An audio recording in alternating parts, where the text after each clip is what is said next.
बिस्मिल्लाहिर्रहमानिर्रहीम। अस्सलाम वालेकुम रहमतुल्लाहि वबरकातुहू।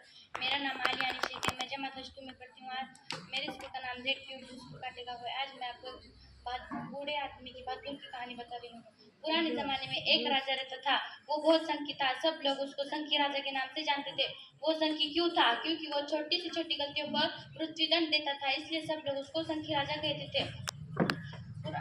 एक बार उसके महल में 30 गुलदान थे। वो अपने गुलदान से बहुत प्यार करता।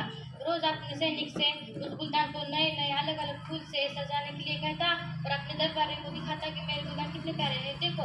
और वो जब उसकी तारीफ करते तो राजा को ये सुनकर बहुत खुश होती और वो उनको कहता कि इस अलग अलग गुलदान से सजाओ।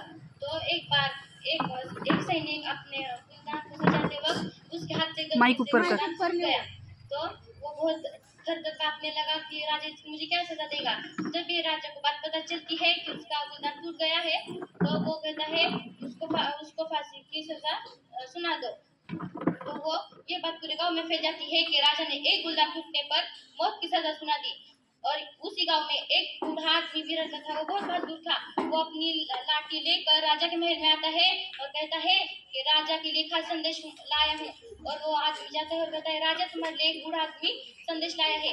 वो कहता है, जो आया उसको मेरे पास भेजो। वो जाता है और कहता है, राजा राजा मैं तुम्हारा टूटा हुआ गुलदान जोड़ सकता हूँ। और वो बहुत खुश होता है और कहता है, क्या सच में? जाओ इस बूढ़े आदमी को उस कमरे में ले जाओ। वो जाता है और एक लाइन से पूरे गुलदान थे, वहाँ 29 गुलदान थे।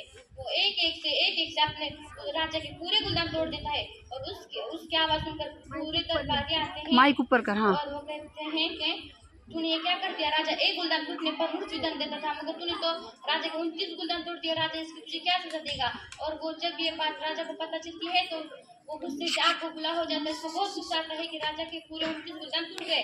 वो कहता है, मूर्ख इंसान तूने क्या कर दिया?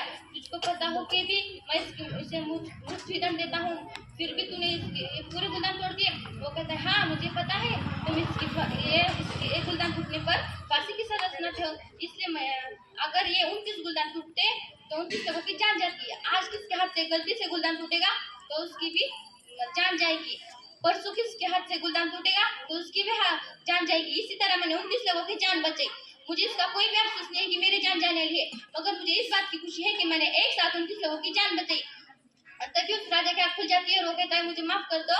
और उस बूढ़े आदमी से और सैनिक से वो माफी मांगकर दोनों को आजाद कर देता है। तब से एक राजा सच्चा और अच्छा राजा बन के जीने लगता है। इस कहानी से हमें ये सबक मिलता है कि अगर हमारे सामने कोई भी बुरा काम कर रहा हो तो हमें उसे हिम्मत से सामना करना चाहिए। जाते जाते मैं एक शेर पर अपना कहानी खत्म करती हूँ। डर तो मुझे भी लग रहा था फासला देखकर, पर मैं बढ़ता गया रास्ता देखकर, खुद ब खुद मेरे नजदीक आती गई, मेरी मंजिल मेरा रास्ता देखकर। जय हिंद।